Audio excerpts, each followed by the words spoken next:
आइए एक नियम देखते हैं, आपको खुद ही पता चल जाएगा। नियम का नाम है ना नीने का नियम। नियम यह है कि अगर किसी हिंदी वाक्य में किसी क्रिया के अंत में ना, नी या ने शब्द आते हैं तो अंग्रेजी में उस क्रिया के पहले टू लगाया जाता है। फिर से देखिए, अगर किसी हिंदी वाक्य में किसी क्रिया के अंत में ना, नी या ने शब्द आते हैं, कौन से शब्द? ना, नी या ने शब्द, तो अंग्रेजी में उस क्रिया के पहले टू लगाया जाता है। क्या लगाया जाता है? टू। जैसे जाना, ध्यान से देखिए, जाना के अंत में ना लगा है तो अंग्रेजी में टू गो लगाया गया। देखिए, गो के पहले टू लगाया गया तो जाना की अंग्रेजी बनी टू गो। जाना के अंत में ना लगा तो अंग्रेजी में गो के पहले टू लगाया गया। ठीक वैसे ही आना की अंग्रेजी क्या बनेगी? देखिए, आना के अंत में भी ना लगा है। आना की अंग्रेजी बनेगी टू कम, क्योंकि आना के अंत में ना लगा है तो अंग्रेजी में कम के पहले टू लगाया गया। बैठना की अंग्रेजी क्या बनेगी? बैठना की अंग्रेजी बनेगी टू सिट, क्योंकि बैठना के अंत में भी तो ना लगा है तो अंग्रेजी में सिट के पहले टू लगाया गया। तो अगर हिंदी में किसी क्रिया के अंत में ना, नी या ने शब्द आते हैं तो अंग्रेजी में उस क्रिया के पहले टू लगाया जाता है। वो सब तो ठीक है, लेकिन यह नियम अंग्रेजी सीखने में हमारी कैसे मदद करेगा? आइए देखते हैं। आपको अगर यह कहना हो मुझे जाना है, तो ध्यान से देखिए, जाना के अंत में ना लगा है तो अंग्रेजी में टू लगाया जाएगा। मुझे जाना है, इसकी अंग्रेजी बनेगी आई हैव टू गो। ध्यान से देखिए, जाना के अंत में ना लगा था तो अंग्रेजी में गो के पहले टू लगाया गया।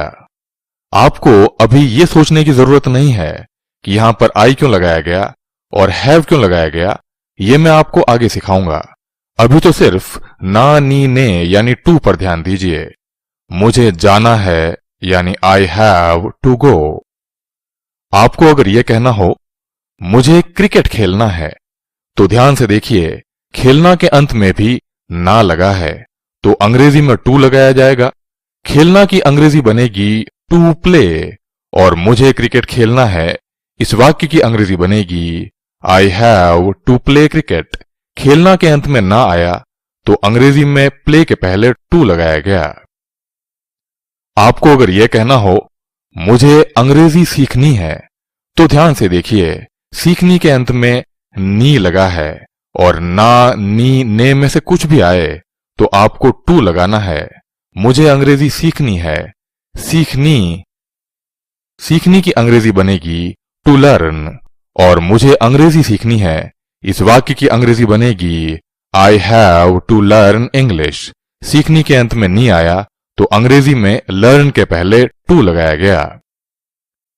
ध्यान से सुनिए, बहुत से हिंदी वाक्यों में एक से ज्यादा बार ना, नी, ने आता है, जिसके लिए अंग्रेजी में एक से ज्यादा बार टू भी लगाया जाता है।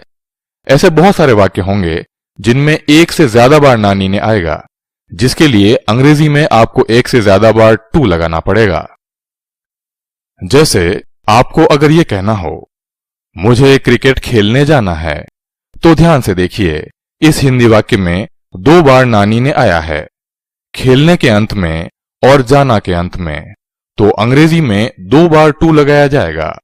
जाना की अंग्रेजी बनेगी टू गो और खेलने की अंग्रेजी बनेगी टू प्ले और मुझे क्रिकेट खेलने जाना है, इस वाक्य की अंग्रेजी बनेगी I have to go to play cricket. जाना के लिए टू गो और खेलने के लिए टू प्ले लगाया गया। आपको अभी यह सोचने की जरूरत नहीं है कि यहां पर टू गो को पहले और टू प्ले को बाद में क्यों लगाया गया, ये मैं आपको आगे सिखाऊंगा। अभी तो सिर्फ ना, नी, ने यानी टू पर ध्यान दीजिए। आपको अगर यह कहना हो मुझे अंग्रेजी सीखने जाना है, तो ध्यान से देखिए, इस हिंदी वाक्य में भी दो बार ना, नी, ने आया है, सीखने के अंत में और जाना के अंत में, तो अंग्रेजी में दो बार टू भी लगाया जाएगा। जाना की अंग्रेजी बनेगी टू गो और सीखने की अंग्रेजी बनेगी टू लर्न।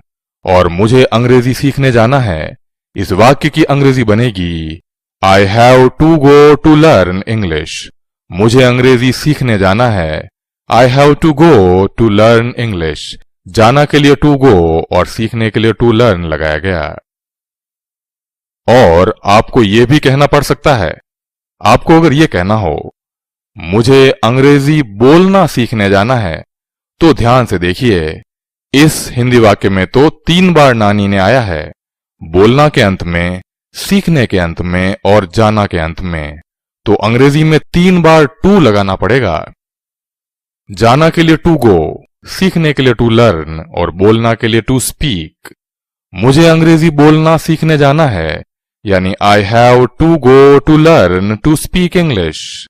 जाना के लिए टू गो, सीखने के लिए टू लर्न और बोलना के लिए टू स्पीक। मुझे अंग्रेजी बोलना सीखने जाना है, यानी I have to go to learn to speak English. मैं आपको फिर से बता दूं कि आपको अभी ये नहीं सोचना है कि टू गो को पहले और टू लर्न को और टू स्पीक को बाद में क्यों लगाया गया। ये मैं आपको आगे सिखाऊंगा। अभी तो सिर्फ ना नी ने यानी टू पर ध्यान दीजिए। आसान है ना? तो अभी आपने देखा कि एक छोटे से नियम से इतने बड़े वाक्य को बनाने में आसानी हो गई।